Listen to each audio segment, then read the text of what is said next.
दोस्तों आज हम बात करने वाले हैं कि स्टूडेंट को एग्जामिनेशन से पहले किन 5 बातों का ध्यान रखना है जो उन्हें नहीं करना चाहिए। तो चलिए दोस्तों शुरू करते हैं।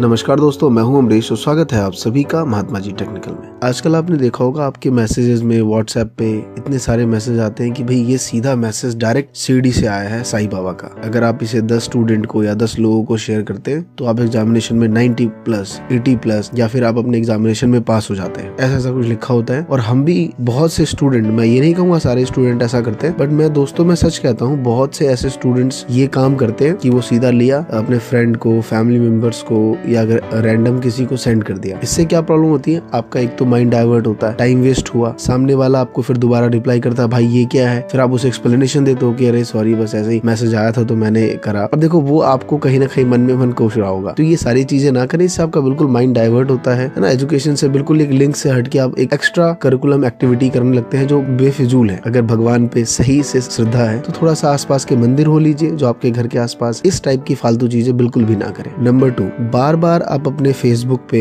या इंस्टाग्राम पे या स्नैपचैट पे स्टोरीज पोस्ट, फेसबुक पे पोस्ट ना करें। दोस्तों प्रॉब्लम मैं बताता हूँ क्या है। पोस्ट करने में 1 मिनट लगता है, कोई प्रॉब्लम नहीं। आप अपने स्नैप ली या फोटो क्लिक किया, सेल्फी ली और अपलोड कर दी। उसके बाद की कहानी, कितने लाइक्स आए, किसी ने कोई गलत कमेंट तो नहीं कर दिया, ये आपके माइंड में दिन भर चलता रहता है। इससे कहीं ना कहीं आप माइंड डाइवर्ट होता है। और मुझे लगता है कि एग्जामिनेशन टाइम में थोड़ा सा बंद कर दीजिए। एंड आफ्टर एग्जामिनेशन एक क्या दिन में 3-4 सेल्फी अपलोड करिए। चलिए दोस्तों तीसरे पे बढ़ते हैं। तीसरा मैंने देखा है कि बहुत सारे फ्रेंड आपसे पूछते रहते हैं कि तेरा हो गया क्या, और वो बहुत सारे क्या, हम भी पूछते रहते हैं सभी अपने फ्रेंडों से तेरा कितना हुआ। फिर वो रिप्लाई करता है बस मैंने तो 2 बुक खत्म कर दी, अब तीसरे पे लगा हुआ हूँ, बस ये तीसरा भी खत्म हो जाएगा, फिर एक सैंपल पेपर कर लूंगा। आप सोचते हैं यार ये 3 कर रहा है, अपन तो भाई एक भी कंप्लीट नहीं कर पाए, डिमोटिवेट होके बैठ जाते हैं। तो दोस्तों इस पे मैं आपको एक स्टोरी बताता हूँ कि 6 दोस्त ना माउंटेन पे चढ़ने का एक प्लान बनाते हैं। जैसे ही वो आगे बढ़ते हैं तो सामने एक नदी आती है।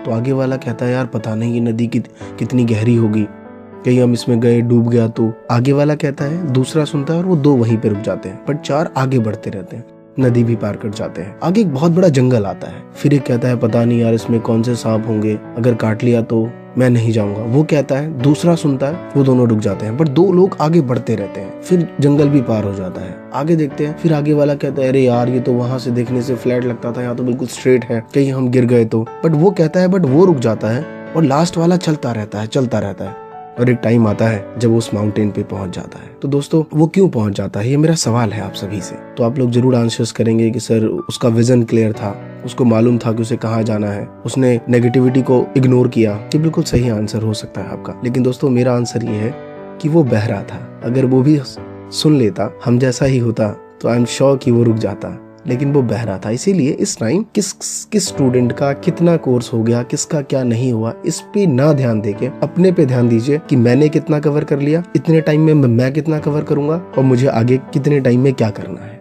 दोस्तों नेक्स्ट की तरफ बढ़ते हैं। नंबर 4 पे है, होता क्या है एंड में आप आते हैं और आपने ऑलरेडी एक NCERT बुक पढ़ रहे हैं, रिफ्रेशर की बुक पढ़ रहे हैं, एक सैंपल पेपर भी ले लिया सफिशिएंट था जो मार्केट में चल रहा है, फिर भी आपके दिल को संतुष्टि नहीं मिलती। जो भी नया फ्रेंड या जो भी फ्रेंड मिला, भाई तू कौन सी बुक से पढ़ रहा है, उसने कहा भाई यार मैं तो शिवदास से पढ़ रहा हूँ। शिवदास की तो बात ही अलग है। बस आपके माइंड में आ गया अब शिवदास ही है तो मुझे 90 दिला सकता है। अब आपने शिवदास ले ली, अब नई बुक ली है, सब कुछ नया लग रहा है आपको, फील है। जो स्टूडेंट ये लगता ही है, पहला पेज दूसरा पेज आपको लगता है यार इसमें भी सब कुछ वही है जो पहले वाले में था, साइड रख दी, फिर आगे बढ़ने लग गए। फिर एक नया फ्रेंड मिला, तू कौन से बुक से पढ़ रहा है, RS अग्रवाल, बस भाई अब यही दिला सकता है 90। वो भी बुक ले ली, वो भी देख रहे हैं, उसमें भी सारा कुछ ऐसा ही। तो इस टाइम बुक लेना कम करिए, पढ़ना ज्यादा करिए, क्योंकि सारी बुकों में वही बातें होती है। हाँ 1-2 बुक ऑलरेडी सबको पता है कि आपने ऑलरेडी सैंपल पेपर ले लिया है, एक NCERT है, एक रिफ्रेशर है, ये बहुत होता है, सफिशिएंट है मैं बताऊं। और बहुत से सब्जेक्ट्स के लिए तो NCERT बिल्कुल सफिशिएंट है। दिल्ली के बेस्ट टीचर्स हैं मैथ्स के, उनसे मैं बात कर रहा था, तो वो कहते सर मैं आपको बताऊं CBSE के लास्ट 10 ईयर्स में बच्चे हमेशा ये कंप्लेन करते हैं कि पेपर तो बाहर से आ गया, NCERT से तो कुछ भी नहीं था। और मैं बता रहा हूँ आपको सारा का सारा NCERT से। क्या उस बच्चे ने NCERT 100% कंप्लीट किया? नहीं। कुछ सब्जेक्ट्स में, मैं ये नहीं कहता कि सारे सब्जेक्ट्स में आप NCERT फॉलो करिए, अकाउंट्स के लिए TS ग्रेवाल चलती है, अदर सब्जेक्ट्स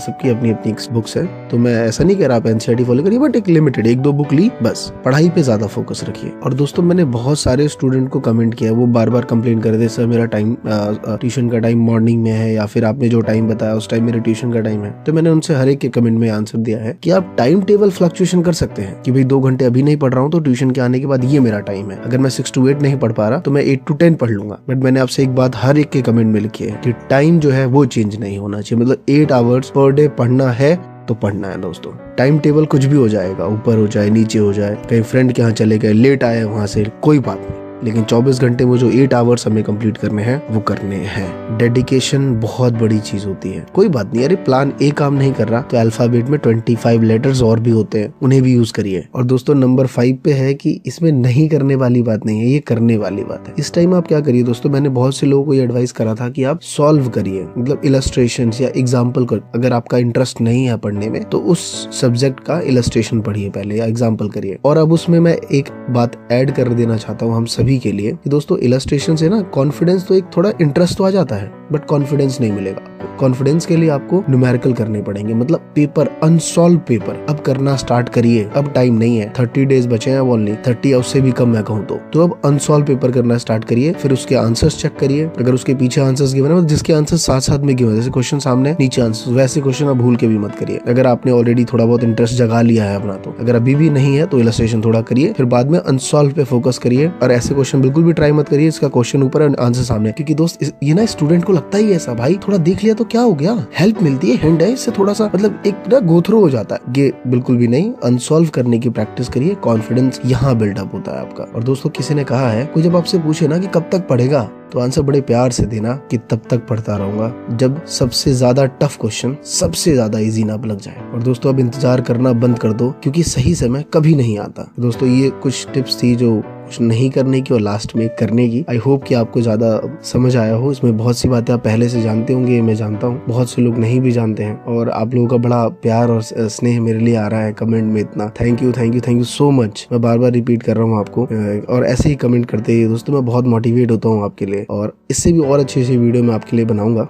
और दोस्तों हमारा फेसबुक पे पेज है महात्मा जी टेक्निकल करके, उसका लिंक मैं डिस्क्रिप्शन में दे दूंगा या फिर आई बटन में दे रहा हूँ, तो आप वहां से डायरेक्ट जा सकते हैं। हमारे चैनल पे जितने भी अपडेट्स हैं वो आपको पहले ही फेसबुक पे मिल जाया करेंगी। और दोस्तों अगर आपको ये वीडियो पसंद आया हो तो प्लीज लाइक जरूर करिए, और अभी तक आपने हमारा ये चैनल सब्सक्राइब नहीं किया है तो प्लीज सब्सक्राइब करिए, क्योंकि यहाँ पे आपको एवरी डे या फिर मैं वीक में कहूँ काफी वीडियोस मिलेंगे जो कि education, news, smart study skills और मोटिवेशनल वीडियो से रिलेटेड होंगे। थैंक यू दोस्तों, जय हिंद, जय भारत।